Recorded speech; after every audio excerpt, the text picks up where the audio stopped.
My name is Dr. Eric Storch. I'm a clinical psychologist who specializes in working with children and adults with obsessive compulsive disorder, or OCD, as well as related conditions. I did my doctoral training at Columbia University many, many years ago.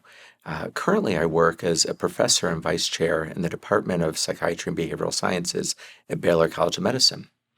Now, a couple of things that I really focus on is how do we develop interventions that are effective for kids with OCD?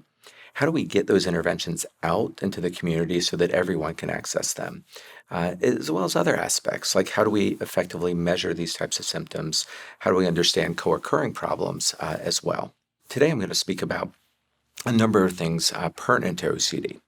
Now, the first is how do you recognize this? How do you understand if your child has OCD? What are some of the signs and symptoms of this condition?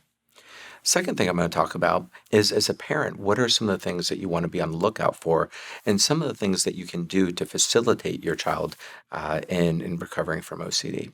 A third thing that I'm going to focus on is how to engage with your pediatrician if your child has OCD or you suspect that they have OCD. What are some of the questions that you may ask, some of the information that you can bring, and what are some of the resources out there in the community that you can look into? A fourth domain, perhaps one of the most important ones, is how to be an advocate for your child in accessing effective interventions, both on a behavioral side and a pharmacological side, and how to know when you need one or when you might need both of those things.